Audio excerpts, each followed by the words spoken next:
1912 সালের 14 এপ্রিল হিমশৈলের সঙ্গে ধাক্কা লেগে অতলান্তিকের বুকে তলিয়ে যায় টাইটানিক। যে জাহাজ কোনোদিন ডুববে না বলে দাবি করেছিলেন নির্মাতারা, প্রথম সমুদ্র সফরে বেরিয়েই তলিয়ে যায় বিশ্বের সর্ববৃহৎ ও সবচেয়ে বিলাসবহুল এই জাহাজটি। টাইটানিক তৈরিতে সেই সময় খরচ পড়েছিল $7.5 মিলিয়ন।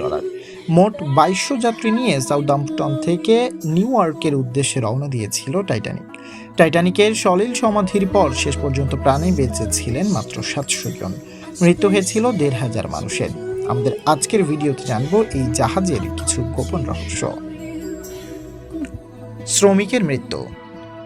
টাইটানিক দুর্ঘটনার পর ডেইলি স্টার পত্রিকার প্রকাশিত খবর অনুসারে যাত্রা শুরুর আগে থেকেই বারবার অশুভ ঘটনার মুখে পড়েছিল টাইটানিক।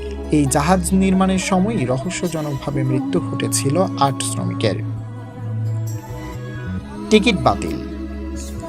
জাহাজে কোনো অশুভ শক্তি রয়েছে এই ধারণায় বহুমূল্যের টিকিট কেটেও শেষ মুহূর্তে তা বাতিল করেছিলেন অন্তত 50 জন যাত্রী। পরবর্তীকালে এরা প্রায় সবাই জানিয়েছিলেন যে টাইটানিকে অশুভ ছায়া আন্দাজ করেছিলেন তারা।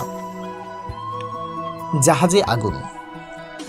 বিষয়টি এখানেই শেষ নয়। টাইটানিক যাত্রা শুরু করার ঠিক আগেও দুর্ঘটনার কবলে পড়েছিল।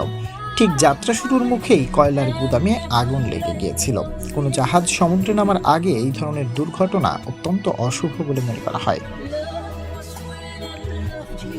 অন্য জাহাজের সঙ্গে ধাক্কা। আরও আছে অশুভ ইঙ্গিত। যাত্রা শুরুর আগেই টাইটানিকের ইঞ্জিন চালু করতেই তা নিজে থেকে এগিয়ে যায় কাছাকাছি থাকা আরও একটি জাহাজ এসএস নিউ ইয়র্কের সঙ্গে। শেষ মুহূর্তে এই দুই জাহাজের মধ্যে ধাক্কা আটকে দেওয়া সম্ভব হয়েছিল, কিন্তু এইসব ঘটনার মধ্য দিয়ে যেন বারবার অশুভ বার্তা পাঠাচ্ছিল টাইটানিকের নিয়তি। শ্যাম্পেনের বোতল রহস্য। আরও একটি রহস্যজনক ঘটনা ঘটেছিল টাইটানিকের যাত্রা শুরুর আগেই। খ্রিস্টান প্রথা অনুসারে কোনো জাহাজ প্রথমবার সমুদ্রে নামার আগে তার গায়ে শ্যাম্পেনের বোতল ভাঙা হয়। এটি শুভ প্রথা হিসেবে পরিচিত। এর ফলে জাহাজটি সমুদ্রে সব রকম বিপদ থেকে সুরক্ষিত থাকে বলে প্রচলিত বিশ্বাস। কিন্তু টাইটানিকের গায়ে মেরে চেষ্টা করেও শ্যাম্পেনের বোতল ভাঙা যায়নি। মমির অভিশাপ। কারোর মতে টাইটানিকে একটি মিশরীয় মমি নিয়ে যাওয়া হচ্ছিল। এই মমির অভিশাপ বিলাসবহুল জাহাজটিকে গ্রাস করেছিল বলেও অনেকে মনে করেন। অস্বাভাবিক হিমশৈল। আটলান্টিকের যে স্থানে হিমশৈলের সঙ্গে ধাক্কা লেগেছিল টাইটানিকের, বছরের সেই সময় ওই স্থানে অত হিমশৈল থাকারই কথা নয়, যার কারণে এই অস্বাভাবিক হিমশৈল নিয়েও রয়েছে অনেক রকমের গুঞ্জন।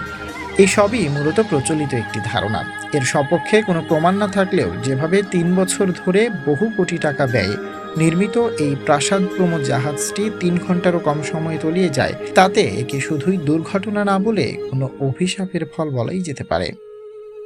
আপনি যদি এ পর্যন্ত আমাদের ভিডিওটি দেখে থাকেন তাহলে অবশ্যই লাইক শেয়ার দিয়ে আমাদের সাথেই থাকুন।